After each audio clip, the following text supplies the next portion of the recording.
আজকের গুরুত্বপূর্ণ আঞ্চলিক সংবাদে সবাইকে জানাই স্বাগতম। আজ 1 এপ্রিল মঙ্গলবার। আজকের সন্ধ্যার বিশেষ বিশেষ খবর হলো বিবেকের বিসর্জন, যুক্তরাজ্যে বুলডোজার নীতির তীব্র নিন্দা সুপ্রিম কোর্টের, 10 লক্ষ টাকা করে ক্ষতিপূরণের নির্দেশ। আগামীকাল লোকসভায় উত্থাপিত হবে ওয়াকফ সংশোধনী বিল নিয়ে 8 ঘন্টা ধরে আলোচনা হয়েছে। বৈঠকে বিরোধীদের সঙ্গে তীব্র মতবিরোধ সরকার পক্ষের। ওয়াকফ বিল নিয়ে বড় সিদ্ধান্ত কেন্দ্রের। উত্তর পূর্ব ভারত নিয়ে বিতর্কিত মন্তব্য ইউনূসের, কড়া জবাব দিলেন আসামের মুখ্যমন্ত্রী। ভয়াবহ অগ্নিকাণ্ড বেলতলায়, জীবন্ত অগ্নিদগ্ধ হয়ে প্রাণ হারালেন মহিলা। গাজায় ইসরায়েলি হামলায় মৃত্যু আরও 80 ফিলিস্তিনির। আজ থেকে প্রতি ইউনিটে 1 টাকা করে কমছে বিদ্যুৎ মাশুল। এবং সর্বশেষ খবরটি হলো ট্রাফিক আইন ভেঙে জরিমানা না দিলে কঠোর শাস্তি। এবারে শুনুন বিস্তারিত খবর। উত্তরপ্রদেশে বারবার বুলডোজার শাসন দেখা গিয়েছে। আইনের পরোয়া না করে বুলডোজারে গুড়িয়ে দেওয়া হয়েছে অভিযুক্তের বাড়ি। বারবার এমন ঘটনায় যোগী আদিত্যনাথ সরকারকে ভর্ৎসনা করল সুপ্রিম কোর্ট। অভিযোগ, 2021 সালে গ্যাংস্টার নেতা আতিক আহমেদের সম্পত্তি লাগোয়া একাধিক বাড়ি ভেঙে দিয়েছিল প্রয়াগরাজ প্রশাসন। ওই ঘটনায় প্রত্যেক ক্ষতিগ্রস্তকে 10 লক্ষ টাকা করে ক্ষতিপূরণের নির্দেশ দিল সর্বোচ্চ আদালত। বিচারপতিদের পর্যবেক্ষণ, অবৈধ বুলডোজার নীতি অসংবেদনশীলতার জলজ্যান্ত উদাহরণ। বিবেকের বিসর্জন দিয়েছে প্রশাসন। শীর্ষ আদালত জানিয়েছে, উত্তরপ্রদেশে যা ঘটেছে তা অমানবিক এবং অবৈধ। 2021 সালে আইনের পরোয়া করে যাদের বাড়ি ভাঙা হয়েছিল, সেই প্রয়াগরাজের লুকারঞ্জের বাসিন্দা এক আইনজীবী, এক অধ্যাপক এবং 2 জন মহিলাকে বাড়ি গুড়িয়ে দেওয়ার ক্ষতিপূরণ হিসেবে 10 লক্ষ টাকা করে ক্ষতিপূরণ দিতে হবে প্রয়াগরাজ প্রশাসন। আদালতের আরও পর্যবেক্ষণ, এটি একটি দুর্ভাগ্যজনক পরিস্থিতি যেখানে অবৈধভাবে ভাঙন চলছে অথচ জড়িত ব্যক্তিদের নির্মাণ করার ক্ষমতা নেই। মাঝে একটি শুনানি শেষে উত্তরপ্রদেশ সহ দেশের একাধিক বিজেপি শাসিত রাজ্যে বুলডোজার নীতির নিন্দা করেছিল সুপ্রিম কোর্ট। আদালত জানায়, রাজ্য প্রশাসনের কোনো অধিকার নেই বিচারকের ভূমিকায় বসে অভিযুক্তের বিচার সম্পন্ন হওয়ার আগেই বেসরকারি ও বাণিজ্যিক সম্পত্তিকে গুড়িয়ে দেওয়ার। এই সঙ্গে শীর্ষ আদালত বেআইনি ও দখলীকৃত নির্মাণ ধ্বংসের ক্ষেত্রে গাইডলাইন বেঁধে দিয়েছিল। জানানো হয়েছিল, বাড়ি ভাঙার কমপক্ষে 15 দিন আগে নোটিশ দিতে হবে, করতে হবে ভিডিও রেকর্ডিং। অপরদিকে বাংলাদেশ সরকারের প্রধান উপদেষ্টা মোহাম্মদ ইউনূসের সাম্প্রতিক মন্তব্য নিয়ে ফের একবার বিতর্কের ঝড় উঠেছে ভারতে। তিনি দাবি করেছেন যে বাংলাদেশ ভারত মহাসাগরের একমাত্র অভিভাবক, কারণ ভারতের উত্তর পূর্ব ভারতের 7টি রাজ্য স্থলবেষ্টিত। এই মন্তব্যের কড়া প্রতিক্রিয়া দিয়েছেন আসামের মুখ্যমন্ত্রী হিমন্ত বিশ্ব শর্মা।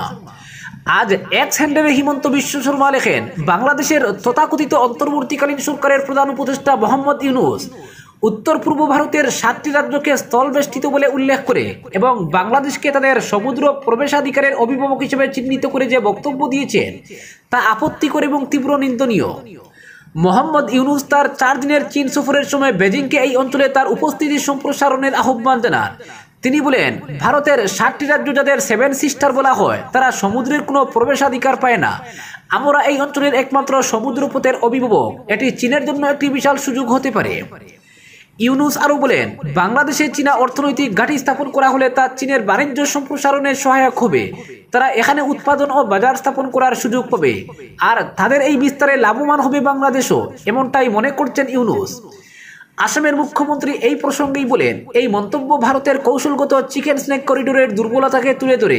ঐতিহাসিকভাবে ভারতের কিছু অভ্যন্তরীণ শক্তি এই পথটি বিচ্ছিন্ন করার ষড়যন্ত্র করেছিল, যাতে উত্তর পূর্বকে মূল ভূখণ্ড থেকে বিচ্ছিন্ন করা যায়। তিনি আরও বলেন, এই পরিস্থিতিতে চিকেন স্নেক করিডোরের চারপাশে শক্তিশালী রেল ও সড়ক নেটওয়ার্ক তৈরি করা অত্যন্ত গুরুত্বপূর্ণ। বিকল্প পথ তৈরি করতে হবে যাতে উত্তর পূর্ব ভারতের সঙ্গে সংযোগ আরও মজবুত করা যায়।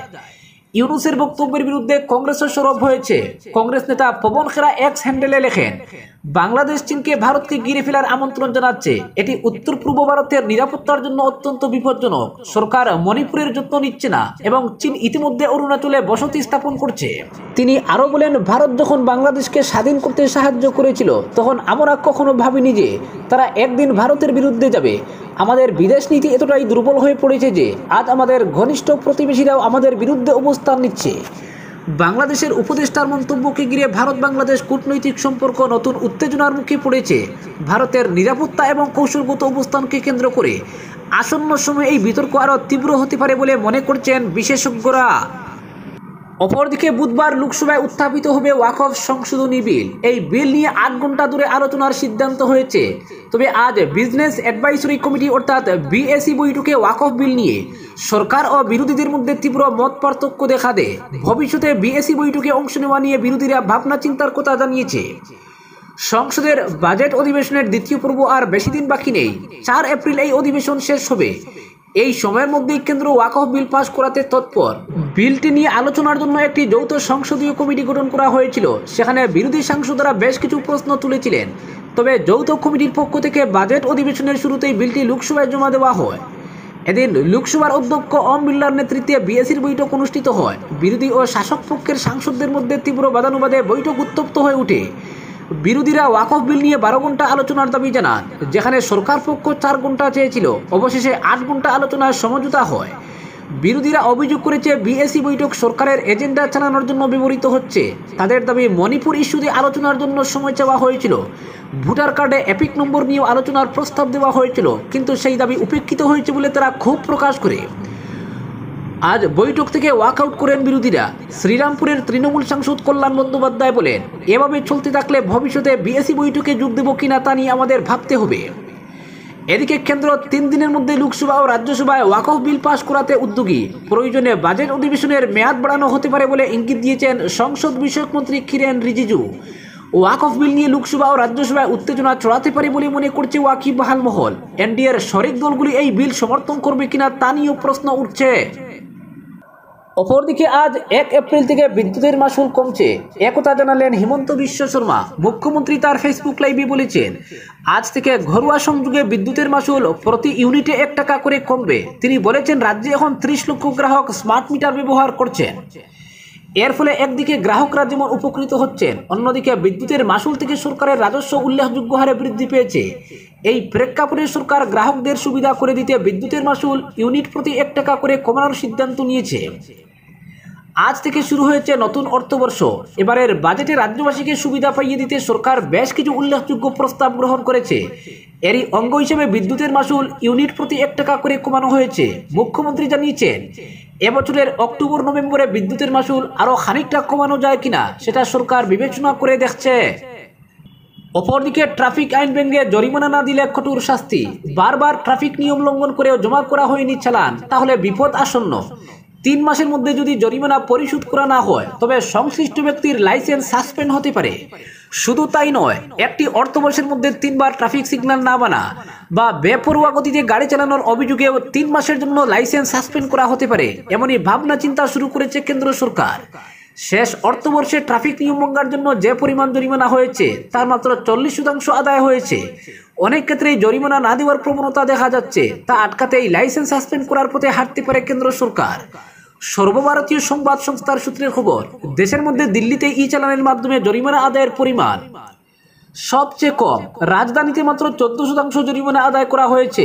তারপরে রয়েছে কর্ণাটক 21%, তামিলনাড়ু এবং মধ্যপ্রদেশ, মহারাষ্ট্র এবং হরিয়ানা হলো এমন রাজ্য যেখানে জরিমানা আদায়ের পরিমাণ 62 থেকে 76%। কেন জরিমানা পরিশোধে গাফিলতি করেন ট্রাফিক নিয়ম ভঙ্গকারীরা? সূত্রের দাবি, দ্রুত চালান পরিশোধ না করার বেশ কয়েকটি কারণ রয়েছে। তার মধ্যে অন্যতম হলো ত্রুটিপূর্ণ চালান কাটা। তবে এবার থেকে জরিমানা আদায়ের জন্য নতুন পথে হাঁটতে চলেছে কেন্দ্র। সূত্রের খবর, রাস্তায় লাগোয়া বিভিন্ন ক্যামেরায় কিছু প্রযুক্তি ব্যবহার করা হতে পারে। এছাড়াও যদি কোনো জরিমানা বকেয়া থাকে তবে প্রতি মাসে গাড়ির মালিক বা চালককে পরিশোধের জন্য বারবার সতর্কবার্তা পাঠানো হবে। সূত্রের খবর, ট্রাফিক বিধি ভঙ্গ করলে গাড়ির মালিক বা চালককে 3 দিনের মধ্যে একটি ই চালান নোটিশ পাঠানো হবে। নোটিশ পাওয়ার পর 30 দিনের মধ্যে অভিযুক্তকে জরিমানার অর্থ প্রদান করতে হবে, কিংবা তা চ্যালেঞ্জ করা যেতে পারে। 30 দিনের মধ্যে যদি গাড়ির মালিক বা চালক কোনো পদক্ষেপ না করেন তবে তাকে দোষী সাব্যস্ত করা হবে।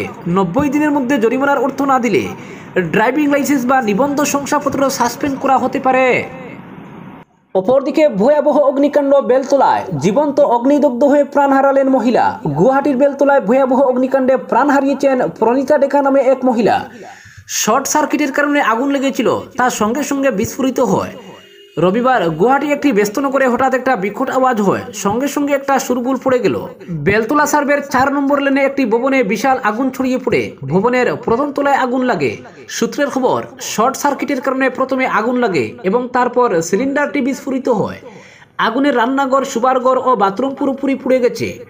প্রণীতা ডেকা নামে ওই মহিলা ভয়াবহ আগুন দেখে বাইরে বেরোতে না পেরে শুবার করে আশ্রয় নেন। বাড়িতে একাই থাকতেন ওই মহিলা। জীবন্ত অগ্নিদগ্ধ হয়ে প্রাণ হারালেন তিনি। মহিলার স্বামী ডক্টর নরেন ডেকা নগাঁওর একটি বেসরকারি হাসপাতালে কর্মরত।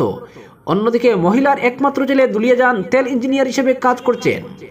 এছাড়া মহিলার এক মেয়ে দিল্লিতে থাকে এবং অন্যটি গুয়াহাটিতে তার বাড়িতে থাকেন। অপরদিকে গাজায় ইসরায়েলি হামলায় মৃত্যু আরও 80 ফিলিস্তিনির। ফিলিস্তিনের অবরুদ্ধ গাজা ভূখণ্ডে ইসরায়েলি হামলায় আরও 80 ফিলিস্তিনি নিহত হয়েছেন, আহত হয়েছেন অনেকে। এর ফলে অবরুদ্ধ এই উপত্যকাটিতে নিহতের মোট সংখ্যা 50,350 ছাড়িয়ে গেছে। গত 18 মার্চ থেকে গাজায় নতুন করে ইসরায়েলি হামলা শুরু হওয়ার পর থেকে 1000-এরও বেশি ফিলিস্তিনি নিহত হয়েছেন। সোমবার এক প্রতিবেদনে এই তথ্য জানিয়েছে বার্তা সংস্থা আনাদুলু। বার্তা সংস্থাটি বলছে, গাজা উপত্যকায় ইসরায়েলি হামলায় কমপক্ষে আরও 80 ফিলিস্তিনি নিহত হয়েছেন, যার ফলে 2023 সালের অক্টোবর থেকে ইসরায়েলের গণহত্যামূলক আগ্রাসনে ভূখণ্ডটিতে মোট মৃতের সংখ্যা বেড়ে 50,357 জনে পৌঁছেছে বলে সোমবার গাজার স্বাস্থ্য মন্ত্রণালয় জানিয়েছে। মন্ত্রণালয়ের এক বিবৃতিতে বলা হয়েছে, পবিত্র ঈদ উল ফিতরের প্রথম দিন গত রবিবার 53 জন নিহতকে গাজার হাসপাতালে আনা হয়েছে। এতে আরও বলা হয়েছে, গত 48 ঘন্টায় ইসরায়েলি আক্রমণে আরও 305 জন আহত হয়েছেন। এর ফলে সংঘাতের শুরু থেকে আহতের সংখ্যা বেড়ে 1,14,400 জনে পৌঁছেছে। অনেক মানুষ এখনো ধ্বংসস্তূপের নিচে এবং রাস্তায় পড়ে থাকলেও উদ্ধারকারীরা তাদের কাছে পৌঁছাতে পারেননি। আজকের বিশেষ সংবাদ এখানেই সমাপ্ত।